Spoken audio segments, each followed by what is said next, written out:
Oklahoma. I just wanted to do that. I just had to do that. Where the wind rides gentle on the plain. All right. How many elementary teachers in the crowd? I know they're all the ones sitting up front. I can always tell that. Yeah. Okay, while people are filtering, I want to tell an elementary subbing story. And we're going to do something with that subbing story in a second. And it's a very practical thing. I learned the hard way, subbing in Minneapolis. I moved to Minneapolis. I'm a retired teacher, so I think I'm going to go sub in kindergarten and first grade at a STEM school. They're all smart, science, technology, engineering, math, all these, and it's a magnet school. It's a STEM school, magnet school. In North Dakota, we just have schools. I don't even know what all these things are, but it sounds good to me. So I go there, and I'm going to get started with these kids, and we're going to learn the water cycle. Well, the only water cycle that went on when that first group of kindergartners rolled in was how many kids were throwing their worksheets in the water, in the aquarium, and they're diving in. And these kids are having me for lunch. I mean, they're tearing me apart. I want to tell them, but I work for the Child Trauma Academy, and they don't care.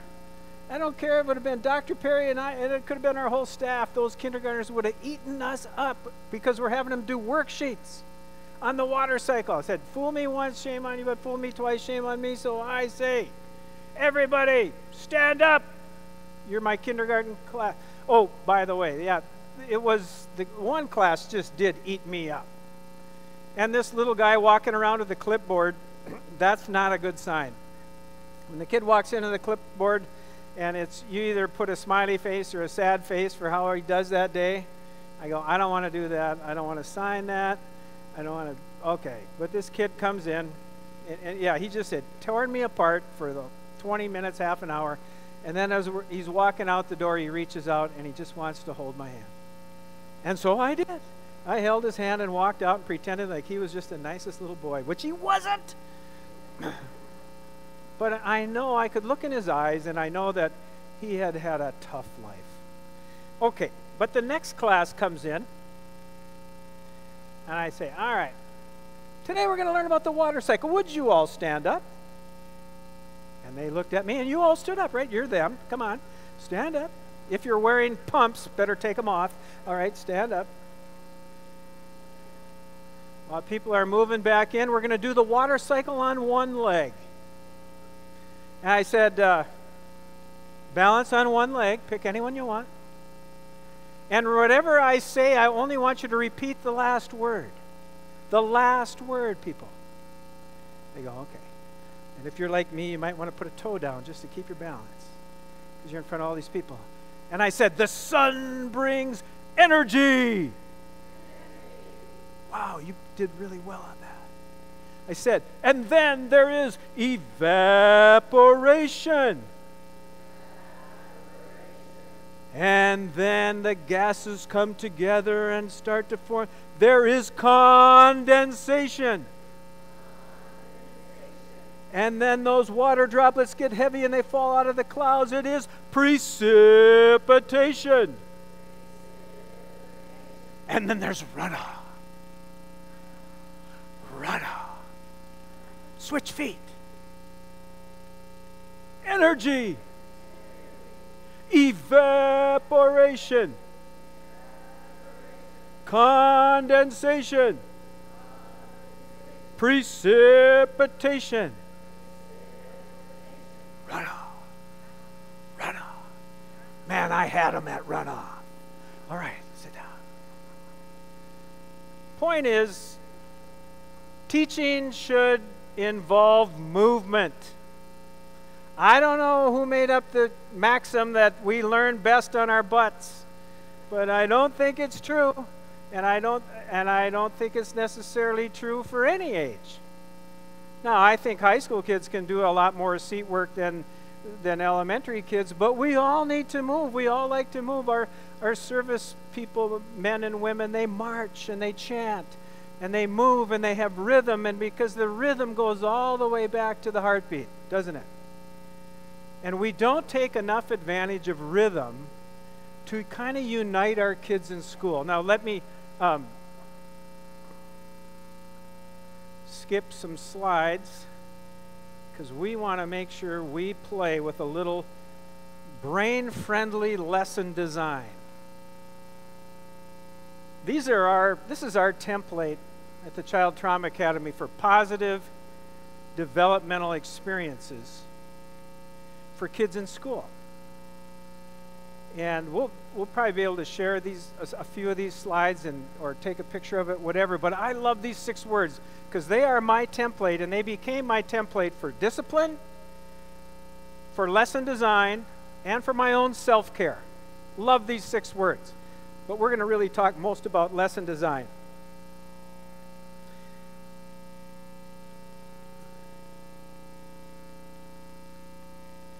Here's the most frustrating part of being an educator. Kids start off, maybe a little closer together in early childhood, but there's already a gap, right? We all get that. And if we don't do anything to mediate that gap, by the time they're some years down the road, that gap really widens. And by the time they're further down the road, maybe juniors in high school, sometimes that gap is so large between the 2 ends of the spectrum in your class that there is no way, or it's the most frustrating thing, or it's the most difficult thing, and I found this true in middle school. How do I teach a class when I have Billy at one end who's had very little positive developmental experience, and then I have to teach Sarah on the other end who's maybe gifted? Now I know sometimes we have classes that differentiate, and I did teach gifted classes. I did teach classes where more of the kids that were behind were actually, we put them together, but when we did that, I made sure we created family, that this was a positive place to be. This wasn't a place that, in fact, I would have kids almost cry in those classes. We called them 16 classes because we wouldn't allow more than 16 kids in the class. And we could just really drill down on the kind of the pieces they were missing in their education. But even in those classes, there was a spectrum, right? A range of kids who were just really, really struggling, and others who were, almost should have graduated from that class and gone on to something a little more challenging. There's always this gap. And how do we bring them together in a meaningful way in a lesson? And when I started to learn more about this training, the word that came to me that made the most sense, it goes all the way back to the heartbeat of mom, is rhythm. Maybe we can connect kids with a more rhythmic approach. Now, nobody told me that, actually. But I just thought, well, that just makes sense to me. I learned some of these core concepts, and now I want to explore rhythm. Now, part of the reason I would explore rhythm is I like music, and I like rhythm, and I like drumming, and I like a lot of that stuff. So it fit my skill set, but I thought it will also help bring kids together. So when I said, I want to work on a lesson design kind of paradigm that I can use to create the best lessons possible. And I came up with this. I got my hippie son Luke to help me. Did anyone else raise a hippie? I mean, I have really 2 hippies out of 3. Well, obviously, one's mother of Moon. I mean, what else can we have besides a hippie? And then there's Luke. And he's a musician. He's actually a loop artist. If anyone has watched someone who loops music, they'll lay down 8 beats of this, and they'll punch some button. I really don't know how it works. I just watch. And then that will continue to play kind of an 8-beat loop, and then they'll lay down a little drum, and then they'll sing, and then they'll go back and they'll sing harmony, and it all comes through. It's like he's like a one-man band. So he gets this looping, but he's also layering. Okay? So the idea of we loop and then we layer. We're going to do it. We're going to experience it. I'm not just going to talk about it. We're going to play the game. So I'm going to put you to work. We're taking a lesson on poetry, folks. A lesson on poetry. Now, and I'm gonna really rush through this part, but I thought what I first need to do, if I'm going to connect kids in class who are at very two different levels, I need to establish my core, or what it is that all kids can learn. Everyone. I want all kids to learn something, and then I can add layers of complexity as they can handle it. But I don't want to get too philosophical because I want to actually do it. So, in any subject, but especially in my subject of language arts, the most important thing to understand a story or a poem or a short story, a poem, a novel, but even to understand science or social studies or any kind of content, I think the core is always vocabulary. And so many kids especially raised in poverty, have a poverty of words in their life. They also have a poverty of experience. But that poverty of words hurts them more than anything else if they want to advance academically. And until they get caught up in words they know and understand, we got no shot with those kids. So I thought, I want vocabulary to be at my core.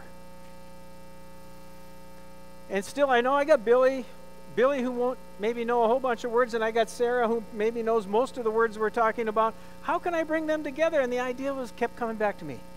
Rhythm. We're going to do something with rhythm. Because, honestly, I care as much about Sarah as I do about Billy. And I know in all of our talk about trauma and ACEs, we sometimes forget we need to do things that are good for all kids. Obviously, we want to care for our kids in trauma, obviously. But all the other kids can help us. Why would we not use partners and buddies and groups and kind of a collegial atmosphere that allows kids to work together? So, here's what I came up with. I'm giving you an assignment. I want you to, and we're going to do vocabulary. We're going to do these 5 words. Torrent, galleon, claret, breeches, and rapier. Kind of old English words. They're part of a poem that we're going to do. So what I want you to do at your table is work together. You can use your phone, you can use your neighbor, you can use whatever you want, and I want you to write a definition for each of these words. Okay? Short definition, and if you can do it, we're skipping a step here. Normally I would have my kids, okay, write the full definition of the word, and then I would say, now reduce it to 2 beats. So you have a definition and reduce it so it's short, like it's 2 words long or 2 syllables long. We can even work with 3 syllables. We can work with a few different things. Okay, go ahead. You and your partners at the table come up with 5 definitions, these 5 definitions, and keep them short, 2 beats. Go.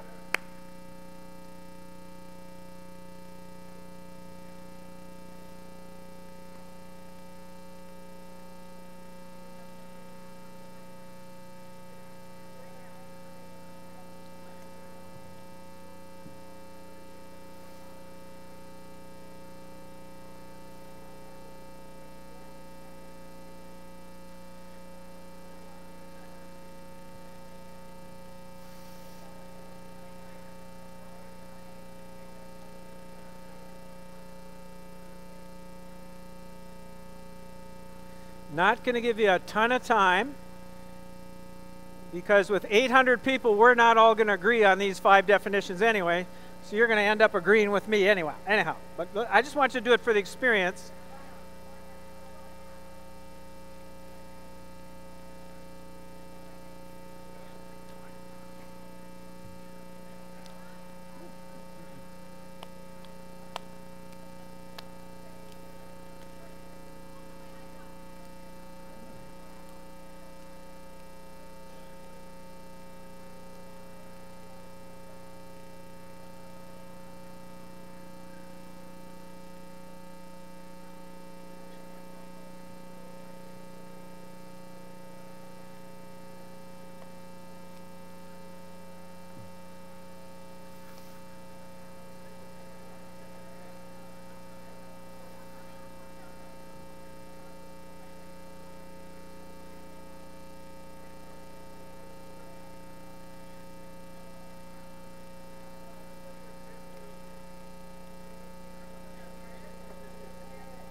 Okay, I wish we had more time, but we don't.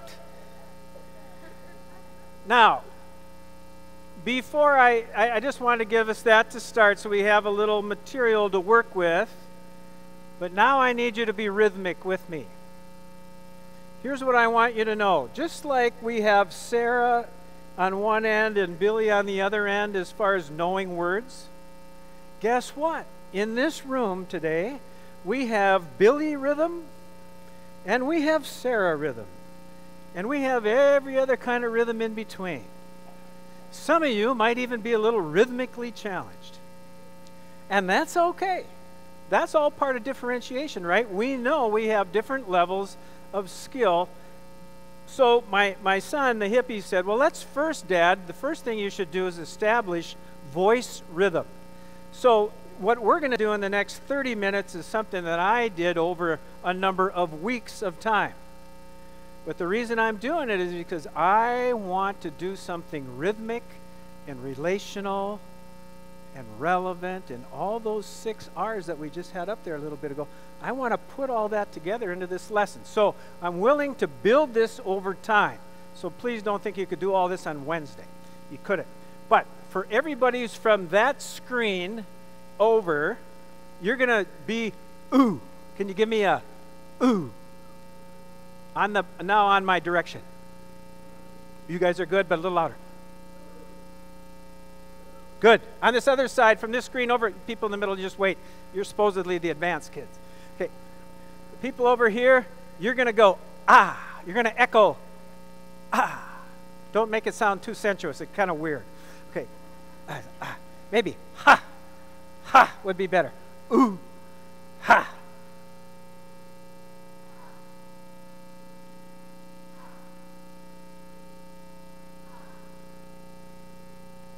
Nice pace. Hold. You people in the middle, you're just going to go. Ch. You're the offbeat. I'm not saying anything about you, but you're the offbeat. So we're going to go ooh, ch, ha, ch, ooh, ch, ha, ch.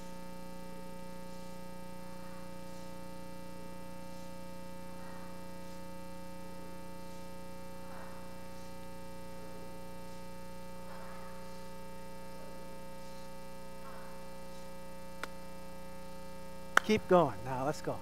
Let's add some movement. Ooh, ch, ah, ch, ooh, ch, ha, ch, ooh, ha, ch, ooh, ha, ch, ooh. This is all important, really, believe me. Ooh, ch, ha, ch, ooh, ch, ha, ch. All right. Some of you, that's all the rhythm you need to do. Now, I'm not making fun of anybody, really. But we need some bass drums in the rhythm orchestra. So if you're okay with, like, Steve, I can do that.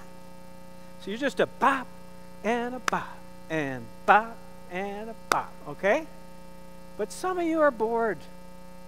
Some of you go, I got way more. I got way more. So I want to add the snap at the same time we do the ch. So we're going to go ooh, ch, ah, ch, ooh. Jump in the orchestra whichever way you want.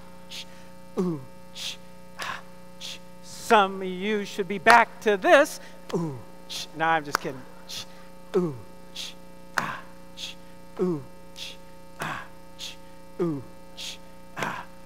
Some of you are bored. You need more. You love brain gym. You gotta cross the midline. You know it. Ch, ah, ch, ooh, ch, so, ch, ooh, ch, ah, ch, ooh, ch, ah, ch, cross, over, slap, and cross, over, slap, and cross, snap, slap, snap. Ooh. Some of you shouldn't be trying this. Ooh. Ah, some of you should be back to ooh, ah, ooh, ah, ooh, ah, ch, ooh. Take the voice out. Let's just do the movement.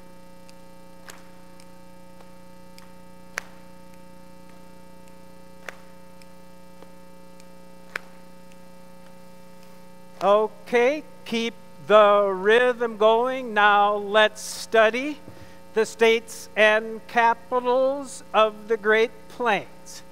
North Dakota, Bismarck. North Dakota, South Dakota. That was quiet. Pierre. Okay, Nebraska. Okay, you elementary jumping in too fast. Come on. Wait for the slap. So it's Nebraska. Boom. Lincoln. Try it again. Nebraska. Lincoln. Kansas. Getting closer to home, aren't we? Oklahoma. Oklahoma City. Texas. Let's try out your geography. Going across the United States on the top, North Dakota, Montana, Helena. I knew I'd have to help. Idaho. Nice. Washington.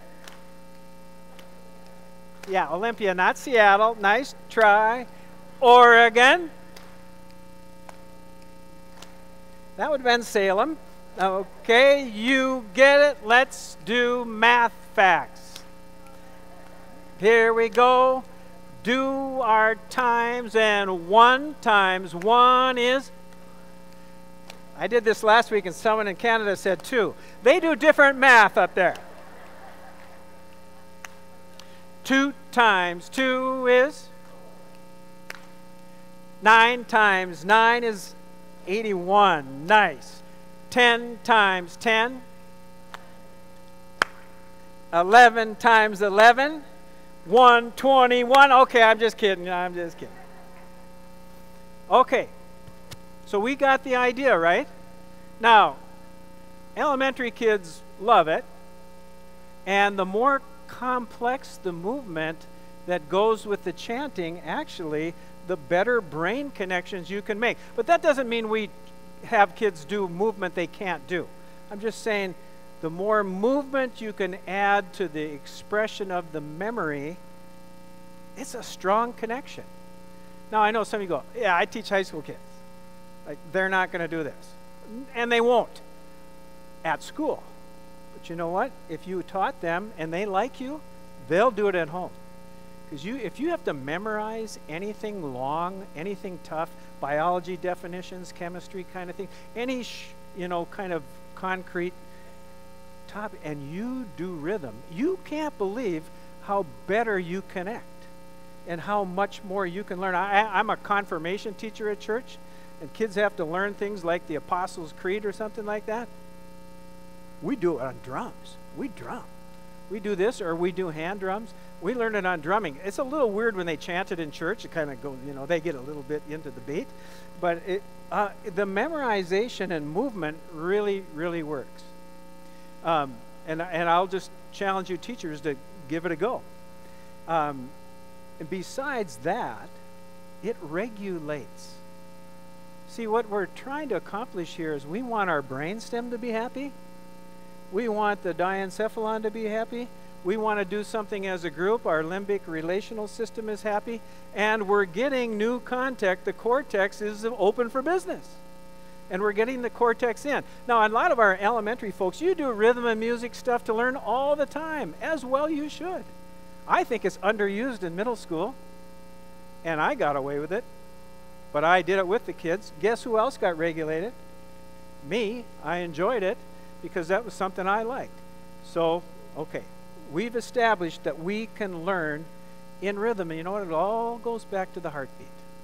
It all goes back to making a connection with rhythm and movement. And the brain and the body are connected. We think of them as separate. No. They are so connected, but we don't take advantage of it enough. So now we have our definitions. Now I know we couldn't all match up. We don't have time to reach consensus with 800 people. So I'll reach consensus for you. We'll just see if you got close to whatever I had. Okay. Now I have these 5 new words in the poem, and I want my class to study them. So we're going to do them in rhythm. So we'll do it this way. We'll go,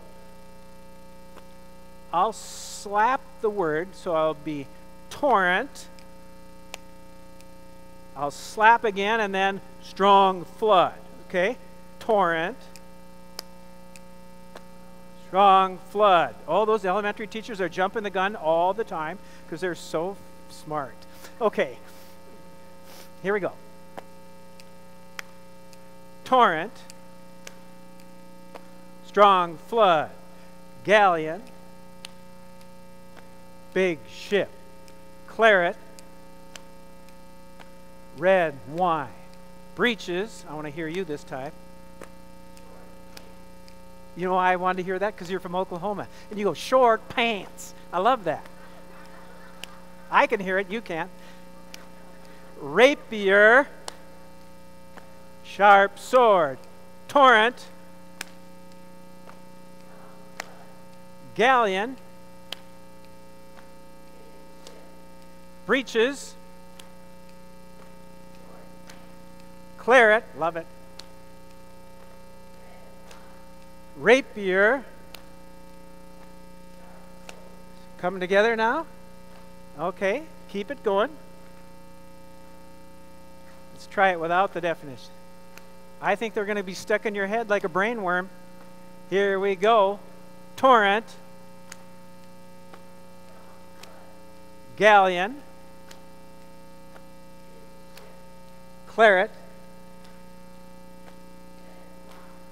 Breeches. Rapier. Do you really say it that way, or are you just teasing me now? Okay. We are rhythmically trying to get this very concrete, kind of I mean, it's not high-level thinking, but it's still important. Remember, in order to move from short-term memory to long-term memory, in order to be creative in our calmest state, we have to have some information in there. So we're putting some facts in.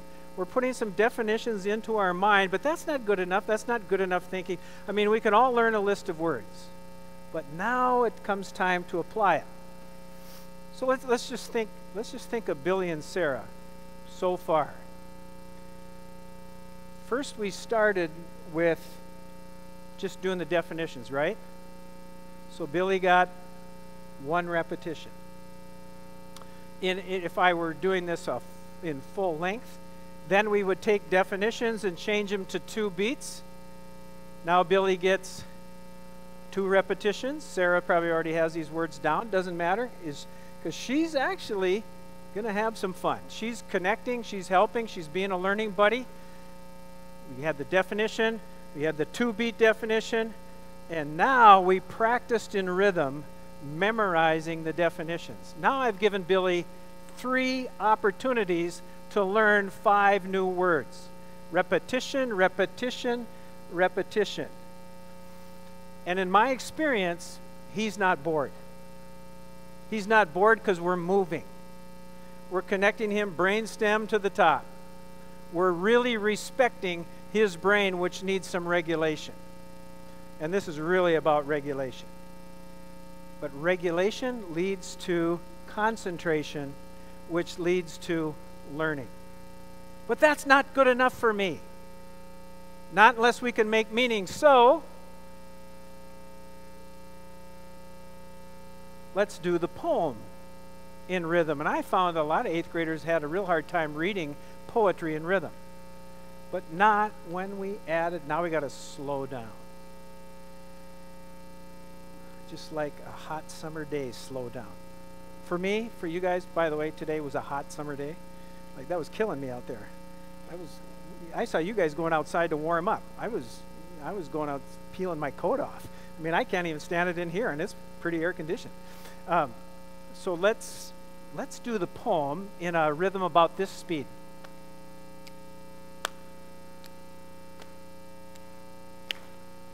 The wind was a torrent of darkness. That's the speed we're going to go. Are you with me? Come with me. You got to read it with me. The wind was a torrent of darkness among the gusty trees. The moon was a ghostly galleon tossed upon cloudy seas.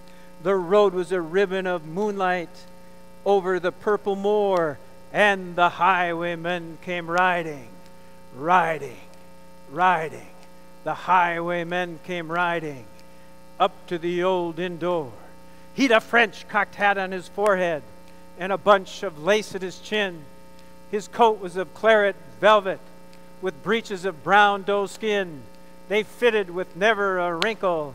His boots were up to the thigh, and he rode with a jeweled twinkle.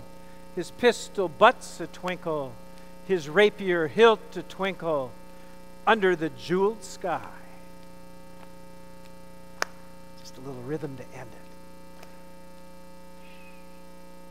Beautiful. All right. How many reps has Billy had? Now we've got 4 reps, right? Sarah bored yet? Sarah's connecting. She's part of the class. And now I get to check for understanding. Does it matter to know a word that you never knew before? So the first line says, the wind was a torrent of darkness. What was the wind like that night? It's like a flood. It was strong. And the moon was a ghostly galleon. What did it look like in the sky? Like a ship passing through the sky, a big ship. I always tell them, Johnny Depp, Pirates of Caribbean type of ship. The moon looked like that going through the sky, and the road was a ribbon of moonlight. And we can imagine, we all know what a ribbon is. The road was a ribbon of moonlight over the purple moor, and the highwayman, who's a robber, he's a thief, he steals from stagecoaches and carriages. The highwayman came riding, and he's coming up to the old inn door. He's going to visit somebody. It's his girlfriend. Where's Carrie when you need her? The romance novelist. The highwayman came riding up to the old inn door. Now, what did he look like? Well, he had a French cocked hat on his forehead, and I think we get that tri-corner hat, and he had a bunch of lace at his chin. He's fancy. And his coat was of claret velvet. What color was it? Red wine. And he was wearing breeches. And those are short pants. And now in a sensory way, we are sensing this night and this poem. And remember, sensory information comes bottom up. But we're understanding it, but we're also feeling it, we're seeing it, and the kids with the greatest imagination, they maybe can almost smell and taste the evening air. And he had these breeches of brown doe skin, and they didn't even have a wrinkle. His boots were up to the thigh. Oh, he's a fancy guy. And he rode with a jeweled twinkle. His pistol butts were twinkling, probably because he steals so much he has jewels on those. Probably has some diamonds embedded. And his rapier hilt. His rapier? Yeah, his little sharp sword that he has at his side was a twinkle under the jeweled sky. Can Billy get this? He can now. I mean, he has a shot because he knows what the words mean. If I just toss that poem out on Billy's desk, all he will say about that poem is it sucks. Right, won't he? Because it doesn't mean anything to him. It does not have meaning. But now it does, because now we take these words that he learned in a simple rhythmic fashion and we put them in the context of a poem, and now Billy has learned 5 new words. He's understood the contextual meaning of a poem, and he's on his way, and that might be all Billy can get. He might be done at that point. And I knew that. I knew in the wide range of kids I had, that might be as far as they could go, but I knew they could all go there. But I'm a creative. I love teaching English. I just want a little bit more for Sarah. So I want to go back, and I want to take it to another, just one more level. and say, I'll just ask you, what is that technique? Poets have these really cool techniques in the way they write things. What is that? The wind was a torrent of darkness. Because I'm comparing the wind to a flood. What's that called, English teachers? Thank you. That wasn't even just English teachers who answered that. I think it was all our elementary ones right up there. Metaphor. That's a metaphor. Poets love metaphors. What's the metaphor's cousin? A simile, yeah. The wind was like a torrent. Oh, that's not as cool. That's not as good, is it? The wind was a torrent of darkness. Or the wind was like a torrent of darkness. Which one's stronger? The metaphor is. It's more direct. It's more powerful. And now we're talking poetry techniques, right? Is there another metaphor in this verse? Yeah, the moon was a ghostly galleon. Is there another metaphor? The road was a ribbon of moonlight. Yeah, we're getting metaphors and similes, and now we're talking lingo that Sarah, I can stretch her and say, let's go beyond. Let's talk even more. So let's go back.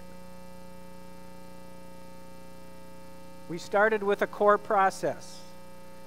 We said the core of this lesson is to learn 5 new words.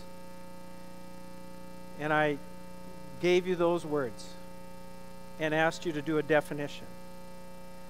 I want to build on that foundation. I asked you to change those words into 2 beats. And we did. And then we put rhythm into the equation and we started to do some growth and repetition.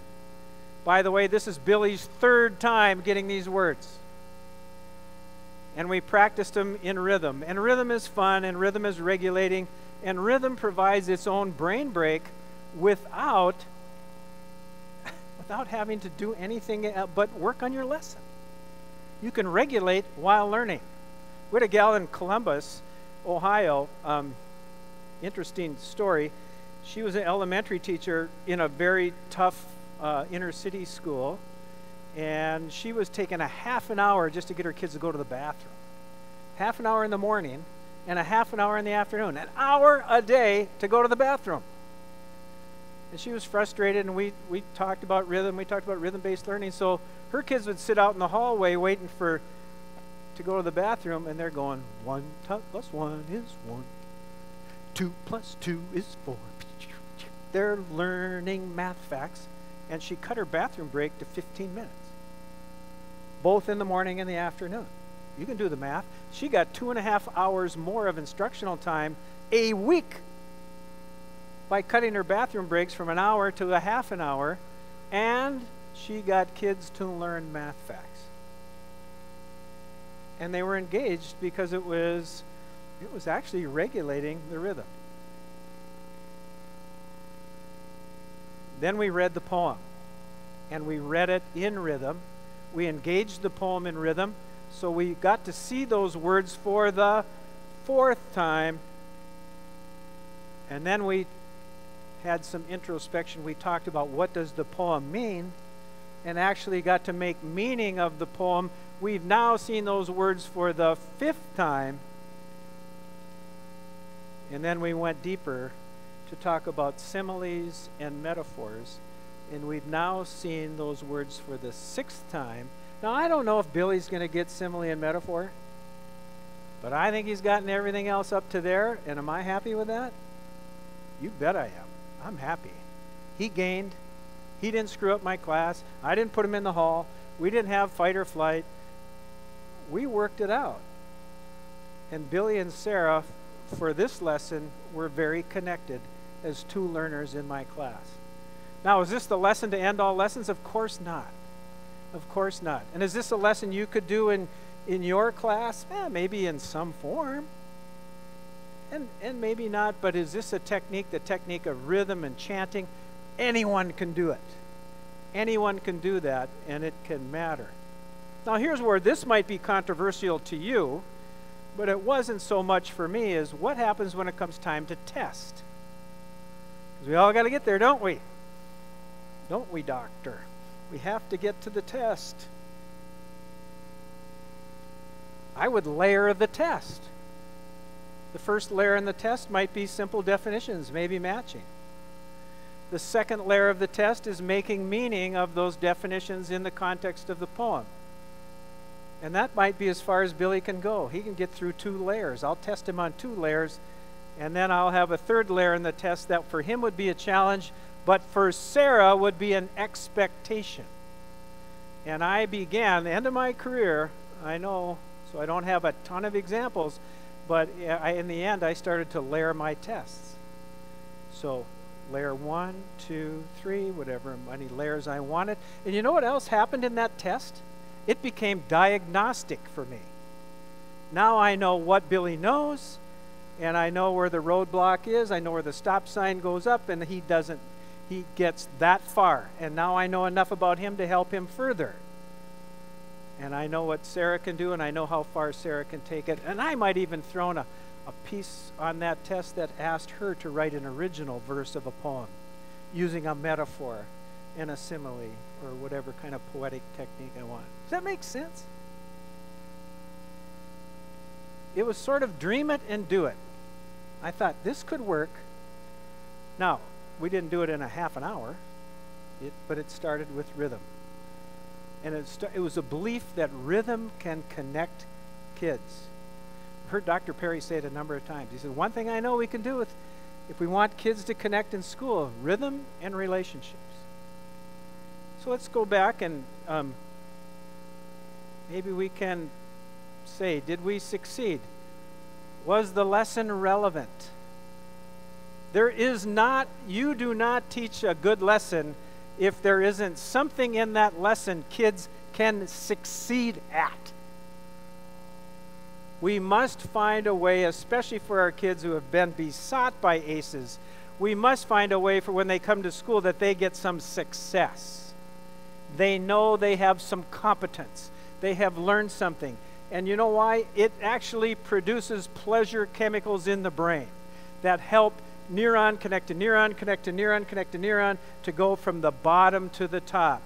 It gets a flow going in the mind. It's so important that when we teach, we make sure pieces of our lesson are relevant. That means they're gettable, because if they're relevant, then they will also be, the second word, rewarding. And rewarding is pleasure. And pleasure, you know, I think years ago we wanted to make sure school wasn't pleasurable. But we're not like that. I mean, we want school, we want pleasure. But in order to have pleasure, you have to have success.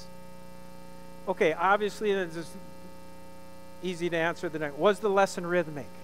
Yes. Was it repetitious? Yes, there was a number of repetitions. Many repetitions for Billy. Sarah might not have needed it all, but she was in. She was fine. Was our lesson relational? Was it something we could do together, have a little bit of fun, even regulate us? Yeah. And then I must always make sure that the lesson is respectful. And I tried to respect all of your levels, even though I teased you. You could handle this lesson at many levels of rhythm. And you could also handle this lesson at a number of levels of understanding. But we respected where everybody is. And we respected who you are. And then even when we tested, we respected. Testing with respect. To give everybody a chance to say, I gained. I moved forward. And that's what I ended up calling loops and layers.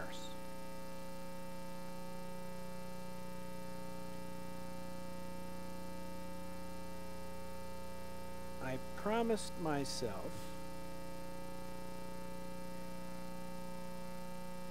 well, I might come back to that. I know I need to get to this. And this, I'm going to be pretty personal in this little section of our kind of our end of day. And I know you're probably your heads are just full and exploding. So maybe this is just a good time to relax and listen and just think about yourselves. Because I hope today has been a lot about you. That is not a selfish thing. I'm going to get a little preachy now. That is not a selfish thing. self-care and making sure you're okay is the best thing you can do for your kids. The best thing. And I know some of you are people who take it home. And you say, Steve, I can't help it. Well, I'm going to ask you to try. When you leave school, if you want to do the best for those kids, you got to leave them at school. You got to let it go. How many of you have your own kids? Hey, your own partner, spouse. You have, how many? You just have yourselves. For heaven's sakes, quit apologizing for taking care of yourself. It's absolutely needed. And part of that, I think, is we have to practice self-care. And part of it, when we take care of ourselves, we get a lot better at that second word. We get a lot better at being present. A song I just recently downloaded, an album, and one of the song's titles, and actually the message of the song is "Be Where You Are." Enough said, right?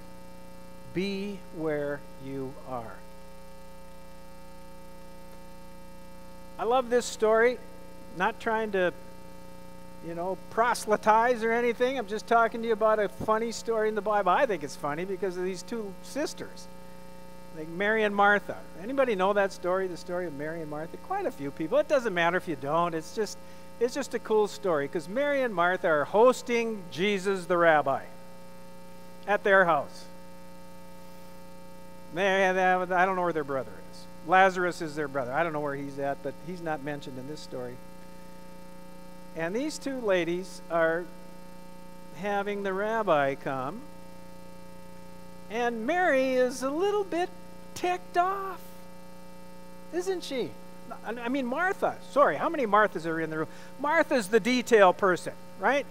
Martha's got all the details. She knows what we're going to eat, when we're going to eat it. She keeps you on schedule, and blah, blah, blah. She does all that. Martha's all about the details. And she's keeping everybody's glass full, and hers is definitely half empty. She's not happy because her sister, certainly probably the second oldest, that's me, the middle child, her sister, the middle child, is just sitting at the feet of the rabbi, soaking it in. Little self-care. I don't care about the details. I'm soaking it in. I don't see the rabbi that often. I'm just soaking it in. And so Martha, how many Marthas are in the room, by the way? Marthas? Doesn't this story just tick you off? Yes, it does. Thank you. Can I have an amen on that ticking off? Yeah, she's ticked off. My sister's not even helping. She won't even pick up a dirty dish. It's like, what's up? So who do you counsel with? You go to the rabbi. You go, Rabbi, what's going on here? I mean, my sister, she needs to help. And the rabbi very simply says, Martha, Mary has chosen what is better. Ooh, I bet that didn't go over well. But Mary has chosen what is better. She has chosen what? To be present. To be in the moment. She's not looking backwards. She's not looking forwards. She is being where she is. In the moment. I think a lot of us have a hard time with that. But so necessary. Even the rabbi said so.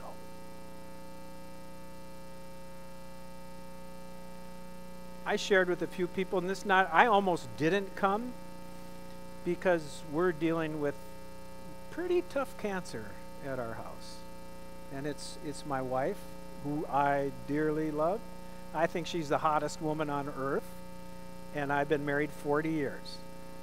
And she will stay the hottest woman on earth.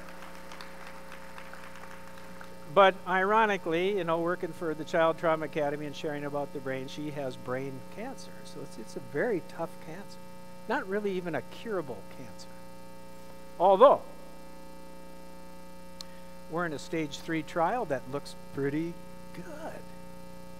But that really isn't all what I want to talk. I just want you to not feel bad, so I don't want to. in the hospital. She's had 2 surgeries. That's why I almost called and said, I'm not going to make it. She had her 2nd surgery early September, but she wanted me to come, and so I'm here.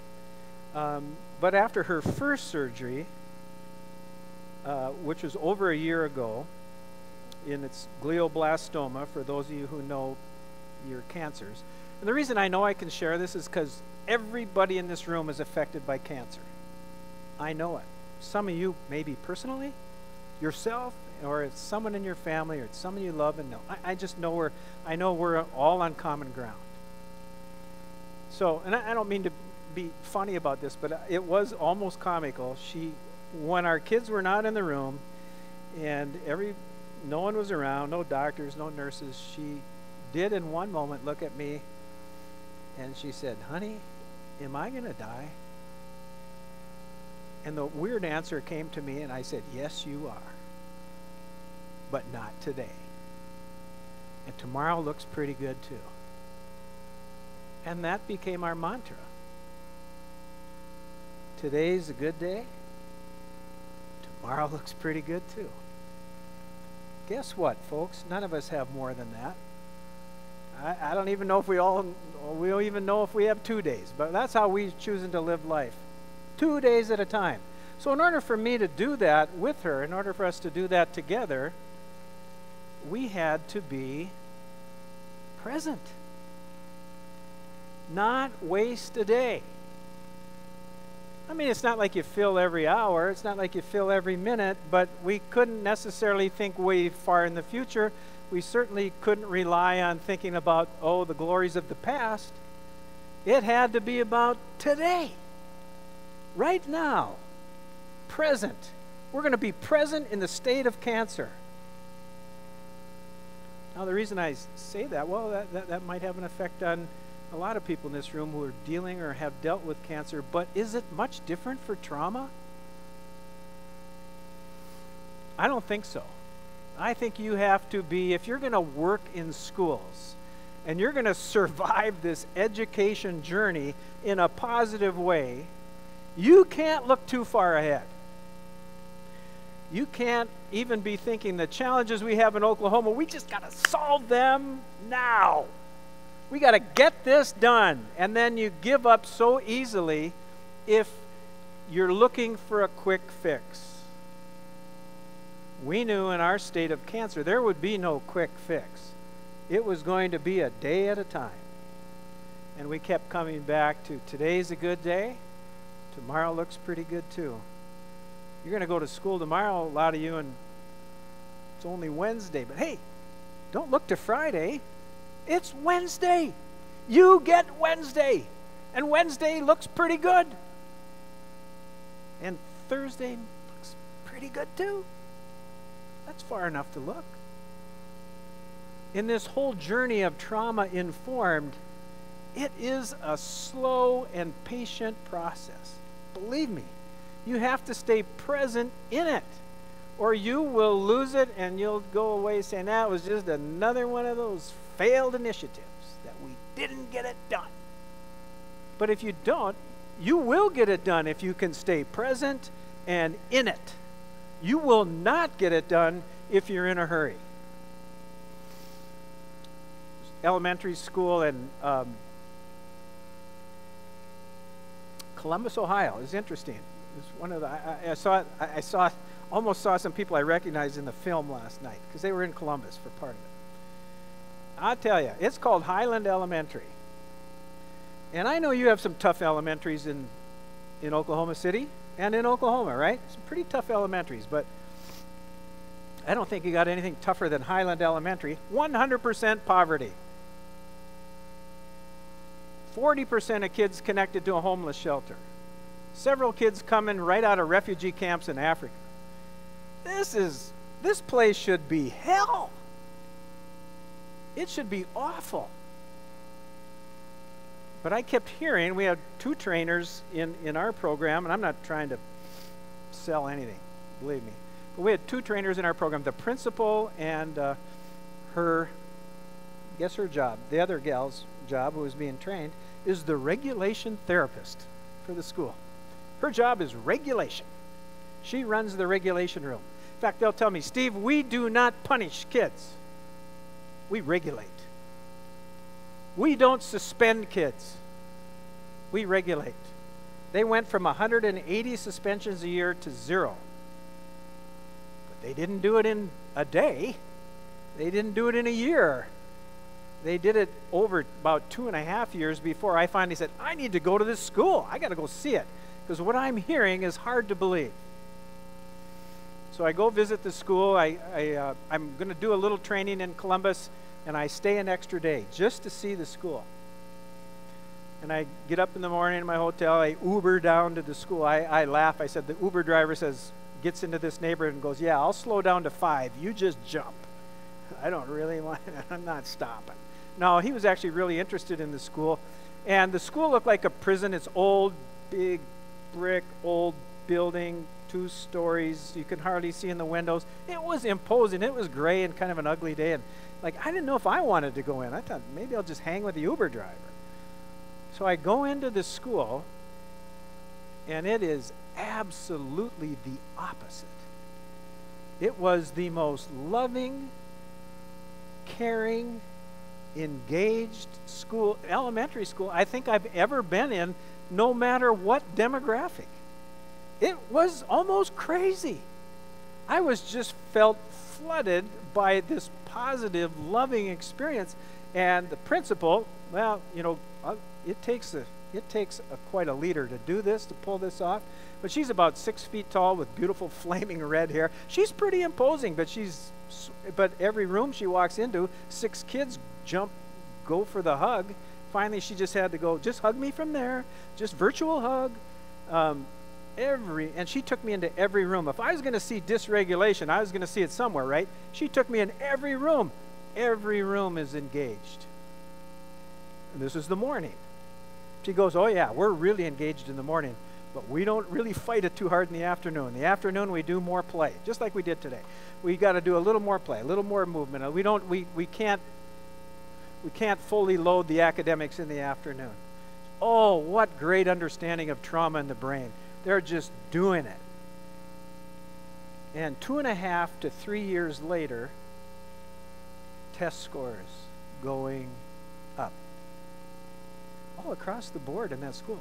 Are they where they want to be? No. She says, Steve, we're now at the top of the bottom. We feeling good. We're a failing school. We get the big F in Ohio. We're a failing school. They even give their schools letter grades, for heaven's sakes. I think that's barbaric almost. I better not say that. You guys maybe do it. Okay. But I don't know what good can do by someone grading your school an F. But they accepted their F and said, we're going to make it a D.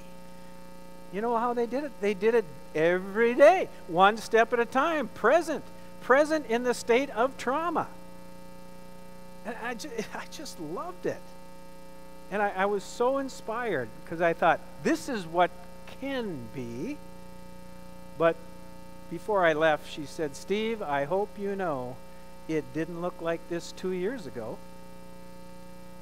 And of course, I believed that. It was not that way 2 years ago. Several staff members had to leave. They weren't buying it. And they did, and they got a collegial community together. Now, creating this community is just the ticket. And principals, I'm really talking to you maybe more than anyone else. You're, to me, one of your most important jobs, and I know you have a lot of jobs, and I've never been a principal, but I've had 3 really good ones, and my 3rd one was special. And he was special, and this principal, Elizabeth in Columbus, was special because they created a community of healing with people. She had the Boys and Girls Club. She had students, graduate students from Ohio State. She had high school students coming. I mean, the place was full of loving, caring adults. I don't know how these kids could escape the love and care in that building. There's people there all the time. She even showed me her disciplinarian, the heavy. Well, he was the heavy at his former school, but he said, I come here. He said, I don't ever have to. I get to love kids. I get to regulate kids. I get to care about kids. I don't have to beat the hammer looking for the nail to see what I can do to, to force these kids into, behaviors that we like. It was unbelievable, but I still go back to the word, you got to be present. You got to be present, and it's a day at a time deal. You can't go too fast. It takes the right doses. I'm a track coach, was a track coach, and I had a runner named Dante, very talented. Now, honestly, North Dakota is a small state, and it's not like we have super great sprinters. It's really hard to sprint when it's about 30 above. But Dante was a sprinter, and I knew that if he went to the state track meet, he could probably get in the 3rd place or 4th place in the 100. He was that good. He could probably get 3rd or 4th place in the 200. Yeah, he was that fast. Honestly, he wasn't as fast as Dr. Perry, to tell you the truth. But I said, you could be very special in the 400. He called it the 400 free. Like, the only 400 he ever heard of was a relay. You mean I got to run the whole thing? I mean, he thought it looked like a marathon. Like, really, coach? I mean, I got to run all the way around the track? I go, well, yeah, eventually you do. Eventually you go all the way around. I go, well, he said, okay, coach. He liked me, and he said, I'll try that. I said, but here's how we're going to do it, Dante. We're going to do it 50 meters at a time. I'm going to create a workout for you that you only have to think about 50 meters at a time. And you get where I'm going with this. I wanted him to be present in his race all the way. I didn't want him to think about, can I get to the end? Will I get to the end? And sometimes when people run the 400, they run way too fast at first because they just want to get to the end. I said, no, we're going to take this race apart 50 meters at a time. And I think it's in this slide, it's really illustrates it well. In the same way that I wanted Dante to grow into doing something special, we want kids to do the same. But we know we can't change them overnight. It's just too far. It's too hard. It looks too long. So I said, no, we're going to do it 50 meters at a time. So here's our workout, Dante. I'm going to have you run the 50 meters in 7 seconds. Can you run 50 meters in 7 seconds? Do we have any coaches in the room?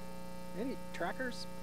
You'd get this, but he goes, Coach, I can run 50 meters backwards in 7 seconds. Great. I don't care if you run it forwards or backwards. 50 meters in 7 seconds. Okay, so he does. He runs 50 meters. But I said not faster than 7, not slower than 7. It has to be right on 7. That's your dose.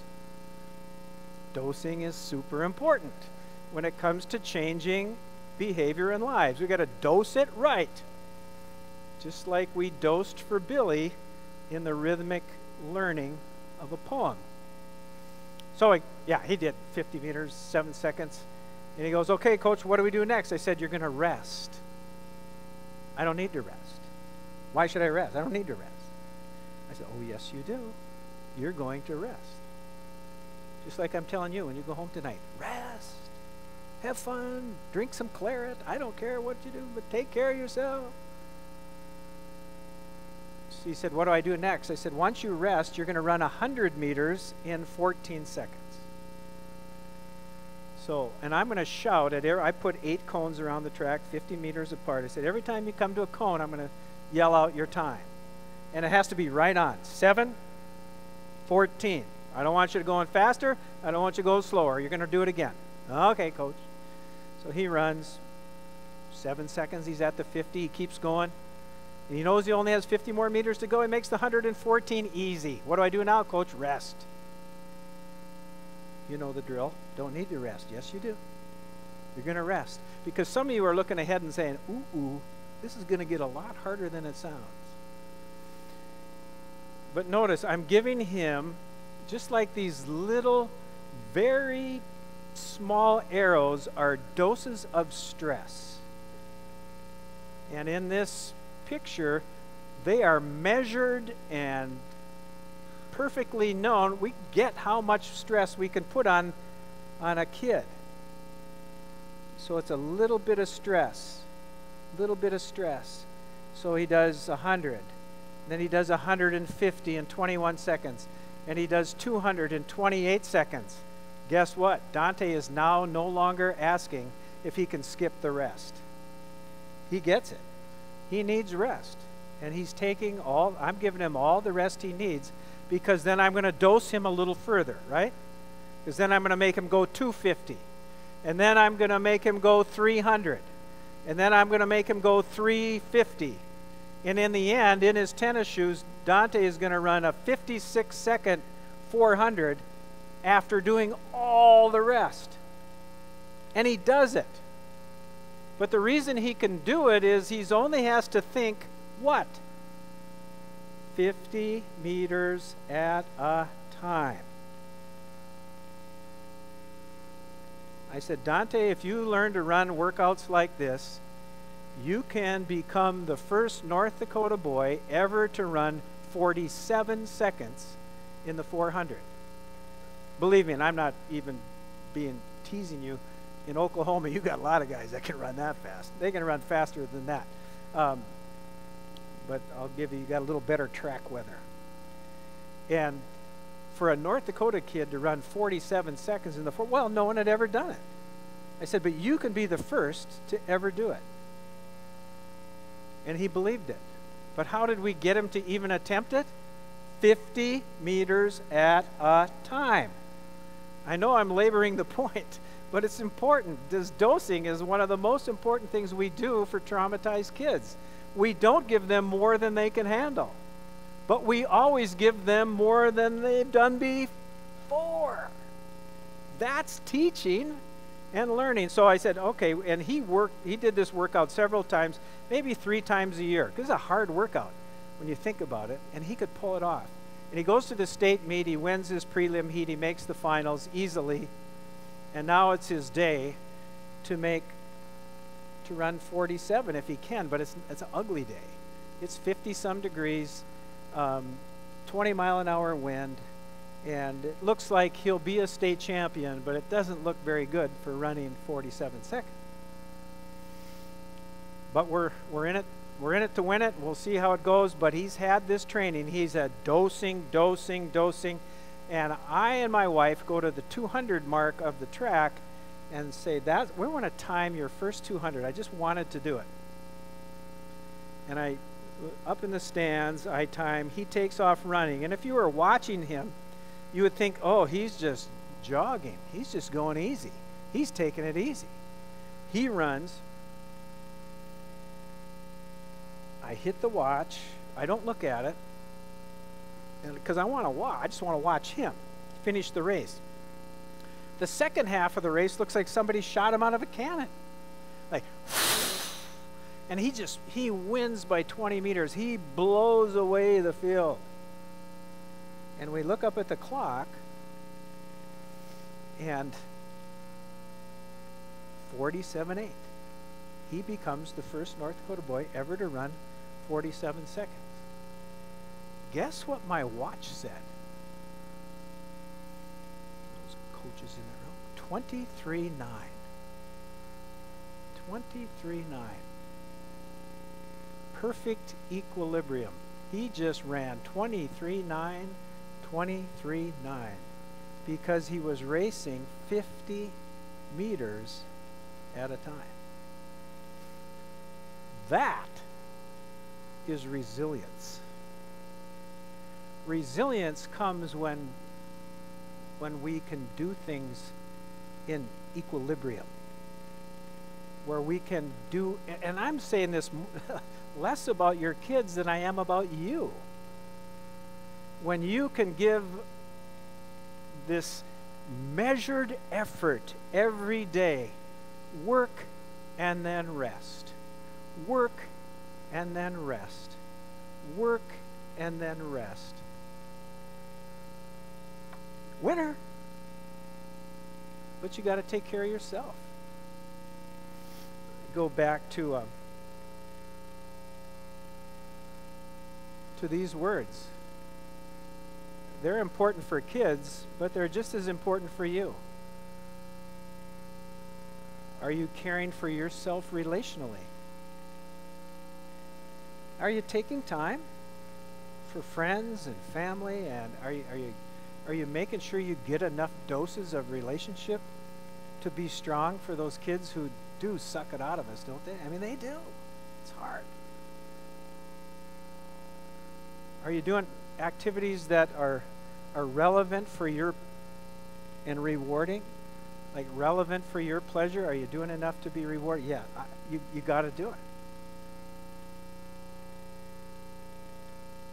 Are we repetitive? Are you doing it enough over and over and over again? Are you doing enough? Because we a lot of times want to change a habit, or we want to get better. We want to get in better shape. We want to blah, blah, blah. You know the drill. But we got to realize to change who we are in any way, if we want to make a positive change, it takes time. And it takes repetitions, because the brain doesn't want to change. I hope you're doing things that are rewarding. And I hope you're doing things that are rhythmic. Walking, biking, running, ping pong. I think ping pong is one of the most therapeutic games that we have kind of forgotten in our world. Tennis, things that are rhythmic and movement. It just resonates with that heartbeat inside us. And then just being respectful. But in this case, I'm talking about being respectful to you and your effort and yourself. Because you can go to a session like this and you can go home and your head's just spinning and full and just, okay, but 50 meters at a time. So that part's about you. I got to keep track of the time. When am I done? About now? 15 minutes? Good, because I got one more story. We talked about you, and now I want to talk about you healing kids for the last piece. Is that okay? It's another track story, but you can extrapolate, because it makes so much sense to me.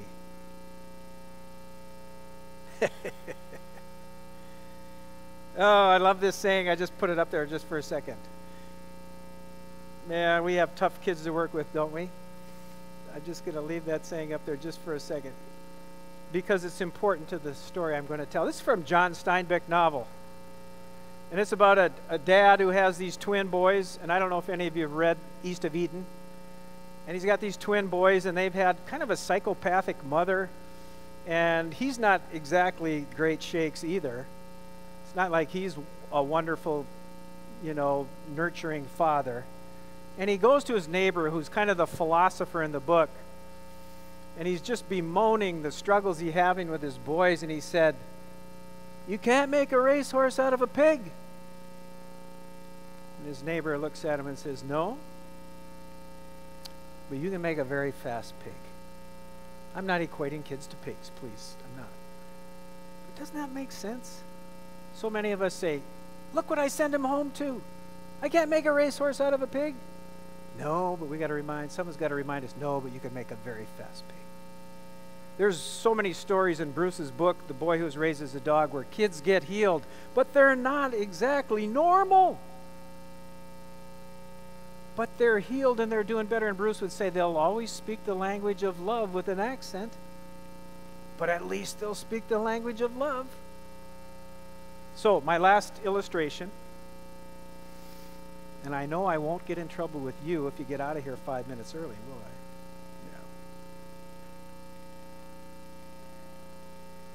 I don't. Here we go. Healing a pole vaulter. Last shot of the day.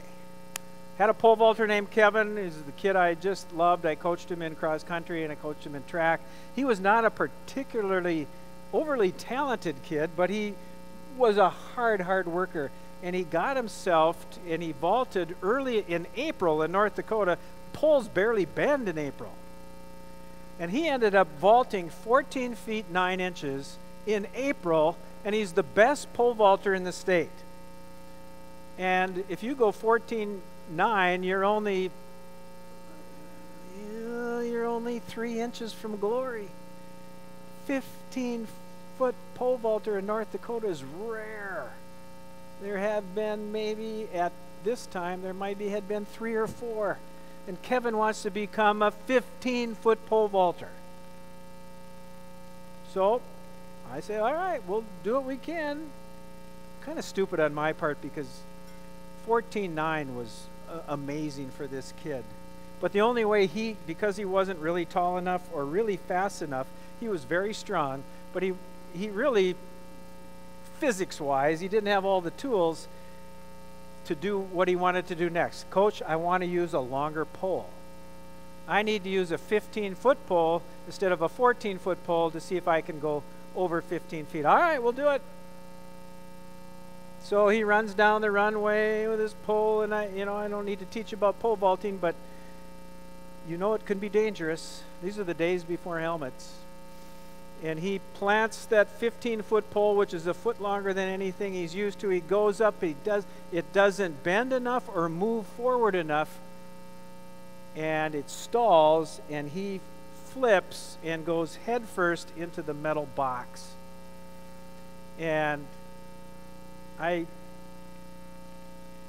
felt sick for him. He's beat up, he's bruised, thankfully not concussed. He's beat up and bruised and hurting, and now he is scared. Now it's athletic trauma. It's fear, and trauma is all centered in fear. It's a fear response. So he's sort of traumatized by this failure, but this accident, it's hurt him. And he's the best pole vaulter in the state, and he picks himself up. He's probably out about a week, and then he comes back and he tries to pole vault again, maybe 10 days later. And he can't leave the ground. He runs down the runway. He's the best pole vaulter in the state, plants the pole and lets it go. I got to do it. He runs down the runway, and he just can't go. And you can hear the kids on the side thinking, they maybe didn't say it to him, but it's like, come on, wussy. Get over it. Didn't we say that earlier today about traumatized kids? Just get over it. No, there's no getting over it. You're not going to get over fear that is where you almost could have gotten yourself killed. You don't just get over it. And I honestly, inexperienced, dumb, I didn't know what to do. Like, what do I do? And my head coach, who was older and wiser and had been around the block, and I doubt he had learned anything about trauma. He just knew about track. But he also knew about trauma. He said, we got to heal that kid. We got to fix him. And he came to me and said, Steve, what have you done to fix it? Uh-oh. Nothing. I really didn't know how to fix it. He said, well, then I know how we'll fix it. And if we had time, I'd ask you, what would you do? Just think about it for a second. What would you do to fix it? Because I've coached him from 14.9 to 0. I've coached him from 14.9 to a kid who can't let his feet off the ground. He's so scared, and it's real fear, and it should be. My coach said, go down to the junior high and get a bunch of little poles. So I did. Went down to the junior high, got a bunch of little poles. And he said, now he's not going to deal with a 15-foot pole. He's not going to get a 14-foot pole. We're going to give him a 10-foot pole. And he comes, and it's just him, just the head coach, me, and Kevin. And Kevin comes to the track, and we hand him a 10-foot pole. And the coach puts the bar up at 7 feet, less than half of what he's capable of doing. He said, okay, run down the runway, a short runway, half of what you're used to. Run down the runway and make 7 feet. It's kind of like Dante. Can you run 50 meters in 7 seconds? Yeah, I can do that. Can you make 7 feet? Well, yeah, I can make 7 feet. Well, you know what he did? He left the ground. So how many times did he do it? 10 times. He said, you're going to go 7 feet 10 times. Repetition, repetition, repetition, repetition, repetition, and then we will have healed you to 7 feet. Okay, he did that. He said, okay, what do I do next? He put the bar up to 7.6. How many times do I need to make it, Coach? 10 times. And he made 7.6 10 times. And he made 8 feet 10 times. And he made 8.6 10 times. And then we sent him home and brought him back the next day. And we started at 8 feet 6. And we then went to 9 feet and 9 feet 6 and 10 feet. And pretty soon we took away his 10-foot pole and gave him a 12-foot pole. And you get it, right? Dose, dose, dose, dose. And now he can leave the ground. Now he can make it over a bar. I don't know that he's proud of 10 feet from 14.9, but he's making something. He's healing. He's healing slowly, repetitively, healing, healing, healing. And he goes to the state meet. You think he makes 14.9? Nope. He wanted to be a 15-foot pole vaulter, but he goes to the state meet. Oh, no, he's not a state champion, but he makes 13 feet 3 inches. He places for his team. He scores some points, and he's pretty proud of what he's done. Did we make a racehorse out of a pig? No, but we made a pretty fast pig. Guess what, though? Kevin went to college in our city, and Kevin became a 15-foot pole vaulter. He became a 15-foot pole vaulter. And he understood what it means to be healed one step at a time. Kevin is now, this tells you how old I am. I think Kevin's at least, he's probably over 50. He's probably 50. He's one of the first kids I ever had in school. And he sends me, almost every year for a while. He's an artist. He sent me hand-drawn Christmas cards. And one of those rewards you get as a teacher that no one else will ever get, or as a coach. I had them both in class and in track. And I get these Christmas cards, and I always remember a kid who healed just one step at a time. So please, I think I've left you with enough metaphors. Be patient. 50 meters at a time. 7 feet, 7, 6, 8 feet. Repetition, repetition, repetition. And be good to yourself so you can be good to kids. And I guarantee you, you will make a very fast pig. Thank you.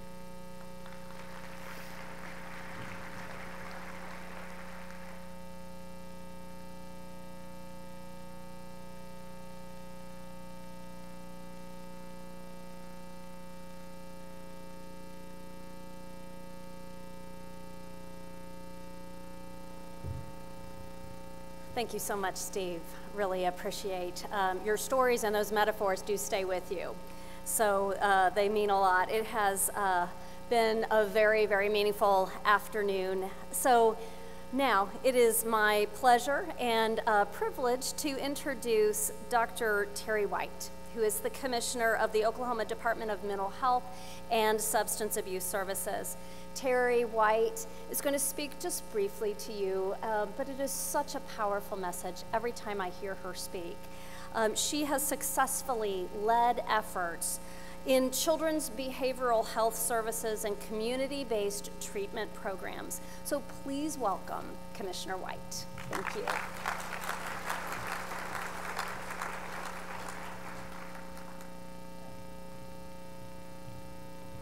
Well, good afternoon. You can tell it's the end of the day, right? Like the level of response that I said good morning. But I am really honored to be here this afternoon. And it's interesting because we were trying to figure out what's the right place for me to speak.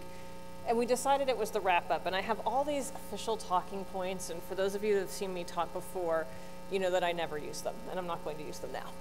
But if you hear from anyone on my staff, tell them I did a great job with all the bullet points they sent me. But the reason that I decided not to use them today, and the stuff that's in here is really good. It talks about the fact that in Oklahoma, we face some of the highest levels of childhood trauma and ACE scores, which you know from today, and you probably knew coming in. It talks about the fact that when we have trauma in our lives, it leads to poor performance in school without the things that we talked about today. It leads to the fact that we have some of the highest incarceration rates here in the state of Oklahoma. It leads to the fact that we have so many children struggling with homelessness here in our state. We talked, it was mentioned earlier, but as our policymakers and other leaders often forget about that part. We talk about the fact that we have some of the highest rates of poverty in the nation, period, let alone some of the highest rates of childhood poverty, and it has all these great things in it. And as I was sitting here and I was listening to the speaker, and as I was getting updates throughout the day about all the things you were hearing about, I realized that you're hearing that today, and what I want you to hear is a totally different message. What I want you to hear is the Department of Mental Health and Substance Abuse Services stands ready to partner with you as you take this journey. We have been talking about this for so long, what it means to actually address brain health in our state. And we've been talking about this as the department. But something different is happening here today, because with the partnership that Joy is bringing as your superintendent to say this is going to be a focus for the Department of Education, you're taking, for some of you, a journey you've been on, because many of you have been reaching out to us and we've been partnering at smaller levels. But what I want you to hear today is we're ready to partner at that larger scale.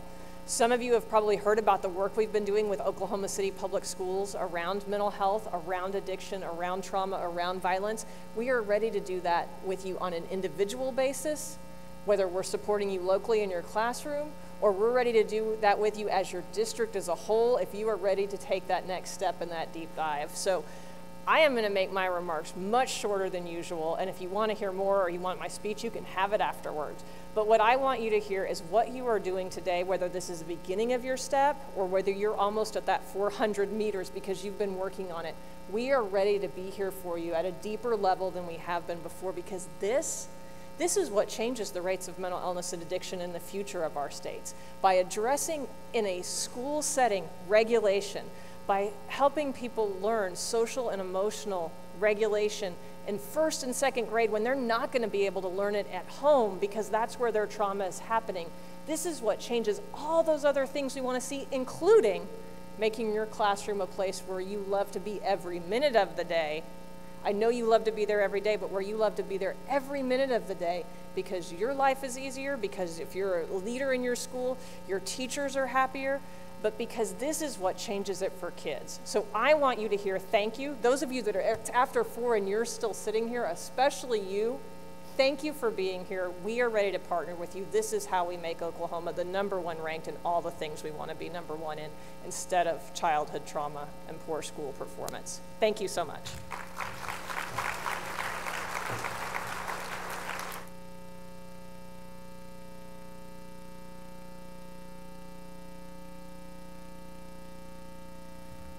Well, what you don't maybe know is that we started this meeting with some of those items on a list. Items on the list that we find ourselves on, and we talked about some that we want to be on and change. So your words were absolutely perfect. So as we close, we know that this has been truly, I think, a very, very important and timely gathering and conversation, and the conversation is just beginning. I want to thank all of those speakers who were a part of today, thanking our sponsors as well, and most of all, thanking you for being here, representing your school, your district, and the children who walk the halls, who sit in our classrooms, and who we want to unlock learning, but that thriving for the future is something that we want as well. Your participation in this summit makes it clear that you recognize the challenges and that you are committed for something positive, that we can endure those differences, those lack of resources at times that we have all experienced, but we can stand in the gap for the children. So trauma-informed instruction, as our summit title indicates, starts here, but it definitely does not end here. We hope to bring the next phase of this work in the coming weeks. So thank you for doing your hard work of serving kids with profound needs. Doing the right thing can be grueling work. But on the other side of trauma-informed instruction lies hope and resilience. So we can and do make a profound difference for children, and you and every one of the partners in your districts and those of you in the communities and in the state sitting in this room today will bind together to have a collective impact for our children, for those who are hurting, for those who are hungry, and for those who are also homeless. We will work together to make a difference in their lives. So thank you for joining us today.